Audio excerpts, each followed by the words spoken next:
Spark Books here. Today, I'm going to explain the book, 4 Seconds, by Peter Bregman. Take care, enjoy the book, and have a nice day. 4 Seconds, 2015, gives precise examples of how to rid yourself of self-defeating habits at work, at home, and in your relationships. A 4-second pause helps slow down hasty, unhappy reactions and is the first step to reworking the way you communicate with others and receive feedback from them. You really can be prepared for anything if you just take a breath first. Key idea number 1, pause, breathe, and focus to form better habits. Do you occasionally overreact in difficult situations? Many people react to stress by yelling or fighting. How can we turn this bad habit into one that saves time, energy, and sanity? First, breathe for 4 seconds. Breathing deeply takes 4 seconds. Breathing helps you think about your actions and make better choices.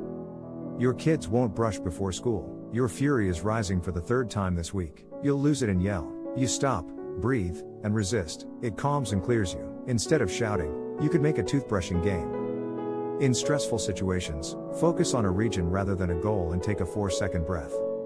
A focus inspires without tempting you to cheat or take undue risks, unlike goal setting.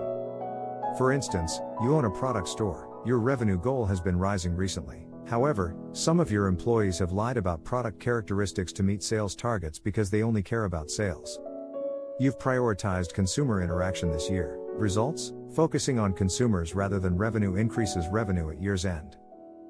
Key idea number 2, developing excellent habits requires daily preparation focused on processes, not solutions.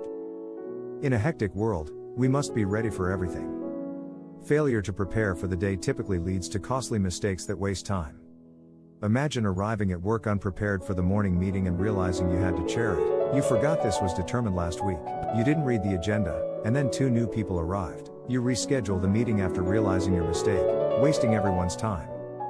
How can you prepare for the unexpected? Prepare for a process, not a solution. We can prepare for uncertainty but not for unpredictability. Use this 3-step method. It will assist you make decisions in unexpected situations. First, think for 4 seconds while breathing deeply. Breathe and ponder when sailing in a storm. Consider your alternatives. How can I achieve my goal with my resources and information? You can either keep sailing or quickly return to land. Finally, choose and commit. Think, even if this isn't ideal, it's the best alternative given the circumstances. You decide to keep sailing because the storm will pass and turning back would make the wind worse. Taking 4 seconds to breathe will help you manage tension and decide what to do. Key idea number 3, avoid arguing and focus on the message to improve communication. How often do you focus on someone's tone of voice or aggressive body language rather than their message? You must admit that most people are bad communicators to improve. To understand the message, focus on the content, not the packaging. If you had a job interview and are waiting for a call from your future employer, instead, you get a rejection email weeks later. You're disappointed that the possible employer didn't call you directly. This response isn't helpful. Instead of focusing on the packaging, why not breathe and reinterpret the email? Value the message. Do they offer other company opportunities? After calming down, respond with a new medium. Call rather than email. Stopping arguments improves communication. Arguing just involves winning. Even if you start to notice some errors in your viewpoint, you're unlikely to confess it if you're fighting. You'll both be stubborn, making conversation tough. Use your strongest tool, listening, instead. Listening doesn't threaten. They'll feel heard and want to listen. Stop arguing and start listening if you want to persuade. Key idea number 4, expect less to improve relationships. Appreciate others. We talk to many different people in our hyper-connected society. People's words and actions often surprise us. Have you considered that our high expectations of others may be the problem? Change your expectations to improve your relationships. Since no one is a carbon copy of you, expecting individuals to say and do what you would usually backfires. Treating people as they want to be treated is healthier. If you do this, others won't disappoint you and you won't feel frustrated. Tell folks what you like about them to strengthen relationships. In business and life, we often mistakenly believe that gifts and bonuses make recipients feel appreciated. Not so. Imagine arriving at work to find a bonus envelope on your desk without a letter. The bonus may make you feel valued professionally, but will it make you feel valued personally? Since people show appreciation, probably not.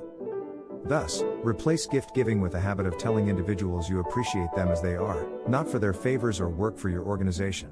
This will make them feel valued, strengthening your relationship.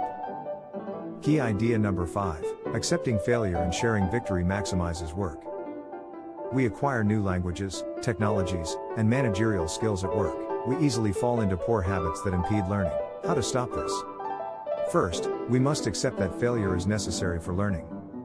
Learning isn't perfect. Contrary, recognizing failure and adapting is key. When your son wobbles, you catch him. He struggles on the bike for weeks. Why? He won't learn to ride a bike if he doesn't crash and recover. Organizational managers are the same. As a manager, you must safeguard the organization, but preventing failure and self-recovery is a poor way to help staff learn and develop. So if an employee suffers in a critical meeting, you should evaluate how they performed compared to your expectations and what they can learn. Optimizing your work habits requires making allowance for failure and sharing your triumphs, because a company's success doesn't depend on one person. Knowing you helped a success motivates you. Motivation boosts productivity. Stop thanking only one or two people for accomplishment. Instead, remind everyone they contributed. Key idea number 6, accepting criticism and neutralizing negativity will improve your work habits.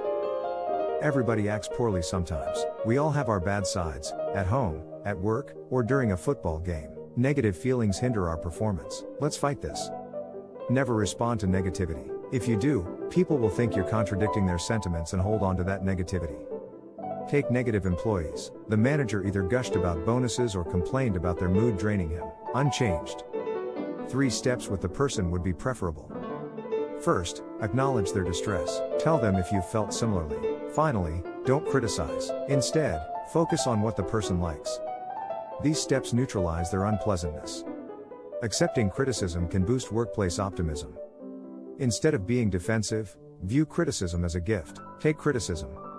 Accept your anger or hurt. Dismiss these feelings. Next, remember that the critic may not be the best communicator, so focus on the message, not the package. Next, be neutral by neither agreeing nor disagreeing. Listen and attempt to understand. Finally, take a break before deciding if, what, and how to change. 1 deep breath is all you need to break bad habits in 4 seconds. This micropause will help you calm down, gather your thoughts, and act in your best interest. Pause when receiving criticism or dealing with gloomy coworkers, then turn it around. To view more content like this, subscribe. Don't forget to like and turn on notifications. The channel really benefits from it. I appreciate you being here.